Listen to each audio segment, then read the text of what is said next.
femme. Elle était belle, hein, belle comme une princesse en exil. Mais les gens, on va dire la société des hommes, disaient que la clé de son cœur était perdue dans la neige d'un vieil hiver. Que son cœur était trop haut, trop haut. Beaucoup d'hommes l'a désiré, beaucoup d'hommes l'a demandé en mariage. Mais elle, tous disaient qu'elle repoussait ses bas-ventres durs. Elle voulait pas ça, pas comme ça, pas à ce moment-là, quoi. Et les hommes, ils aiment pas ça. Mais on ne sait pas ce qui s'est passé un jour. On ne comprend pas tout dans les histoires. Ça, c'est sûr. On ne sait pas pourquoi, on ne sait pas comment ça s'est passé. Un jour, un groupe d'hommes l'a sorti de sa maison et l'a amené jusqu'au bord de l'Atlantique, jusqu'aux falaises, ces falaises en blocs de glace. Ils l'ont tiré avec la violence que peuvent avoir les hommes. Ils ont fait ça. Et ils l'ont précipité tout au fond de l'océan. Cet océan glacé, ils l'ont précipité. Elle est allée très profond. Des vagues, des rouleaux de vagues incroyables. Elle pouvait mourir, c'est sûr, elle était tout au fond. Et surtout, elle était déchirée par des milliers de poissons qui l'entouraient. Des milliers de poissons qui la dévoraient, qui dévoraient sa chair sur les jambes, sa chair sur les bras, sa chair sur les seins, sa chair sur le visage. Tous ces milliers de poissons qui la dévoraient. Elle s'est battue parce qu'elle a vu un bout de lumière. Alors,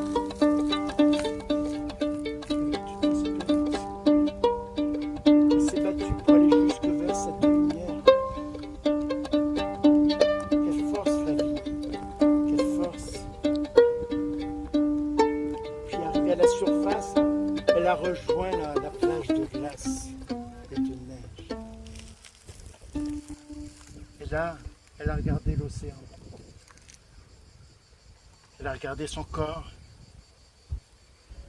Que faire quand on n'est plus qu'un corps que le vent traverse? Un corps squelette. Que faire? Elle l'a su tout de suite. Parce qu'elle a pensé qu'elle avait son âme et qu'elle avait la voix. Alors elle a chanté. Face à l'océan comme ça. Elle a chanté. Elle a chanté pour son corps, pour ses joues qui étaient si fermes et qui pesaient, pour ses seins qui étaient fermes, pour ses bras, pour ses cuisses qu'il a portées, pour ses jambes qui couraient si vite. Elle a chanté pour la vie, face à l'océan comme ça.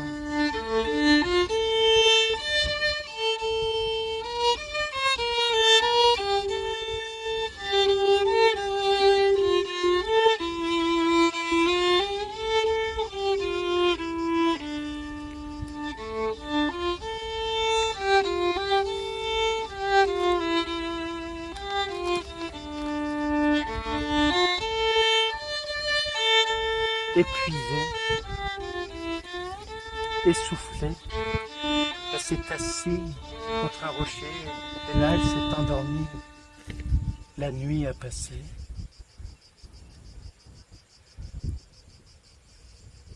Au matin, un épi de lumière a touché ce qui aurait pu être ses paupières, a touché son œil. Elle s'est levée. Et elle a vu à l'endroit où elle avait chanté le soir, il y avait un tipi. Non, pas un tipi. Un igloo. Ah, vous connaissez ça. Il y avait un igloo avec un couteau sur la porte de l'igloo, en signe de bienvenue, ça. À côté du igloo, il y avait le feu. Dans le igloo, il y avait des couvertures et du caribou prêt à cuire. Ce jour, c'était ça sa vie. Quand elle avait besoin besoin de quelque chose, elle chantait face à l'océan. Et l'océan lui donnait ce qu'il fallait pour se chauffer, ce qu'il fallait pour vivre et manger. Elle le faisait. Elle chantait. Elle avait un chant pour la vie, quoi.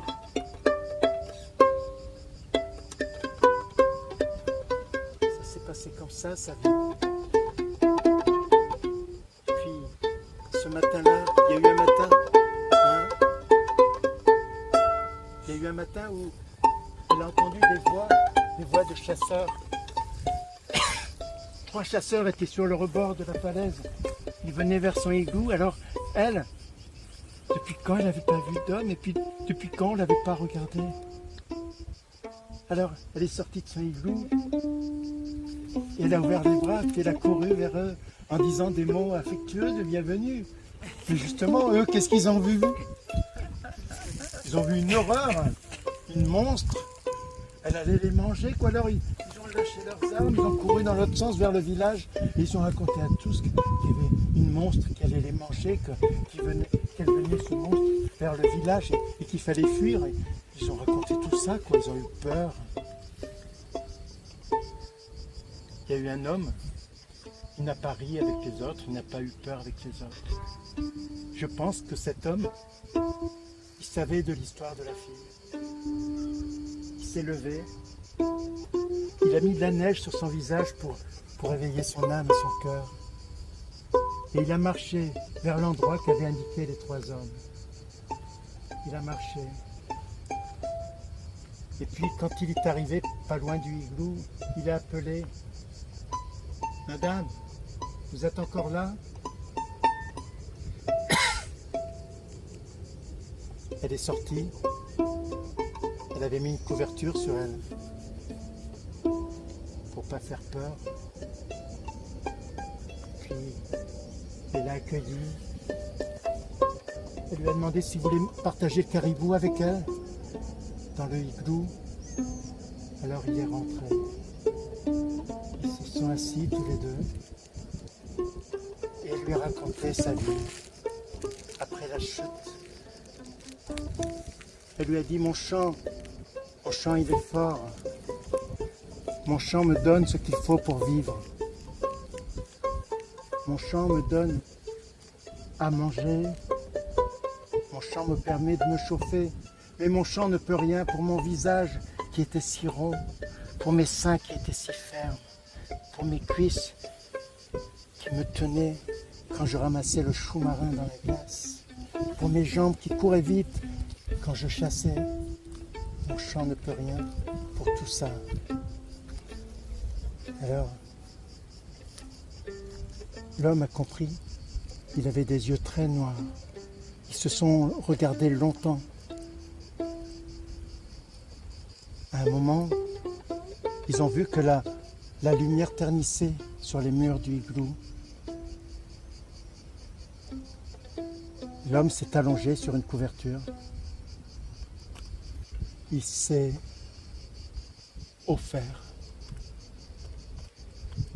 Et elle a commencé à chanter.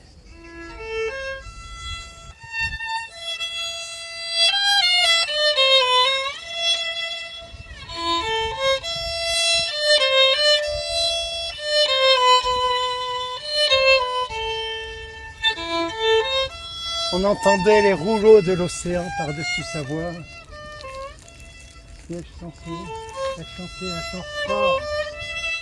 Elle disait, je chante pour que la vie revienne à mon corps, pour mes cheveux qui étaient si longs et qui prenaient le vent.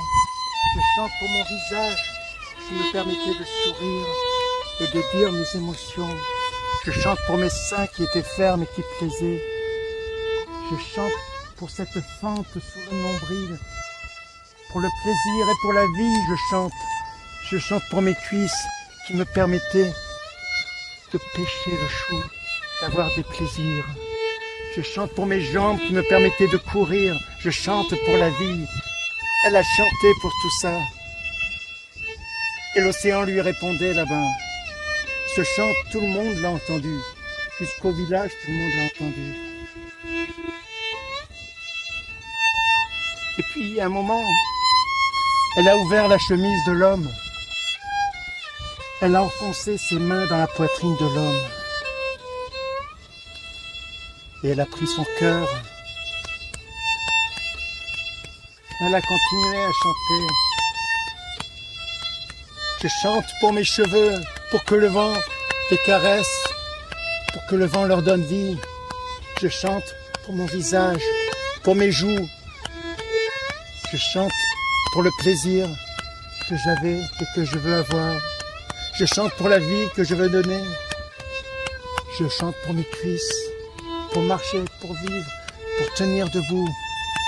Je chante pour mes jambes, pour courir et aimer. Elle disait tout ça et encore d'autres choses.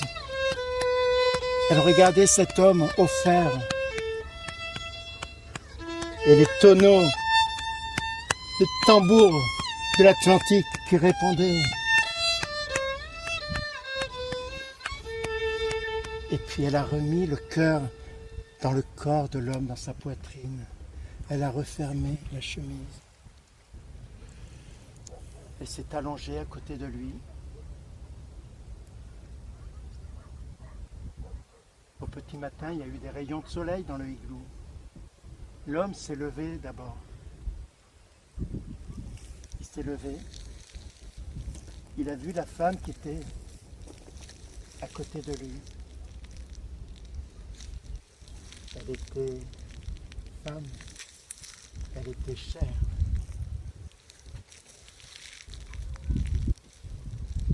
Ils se sont aimés.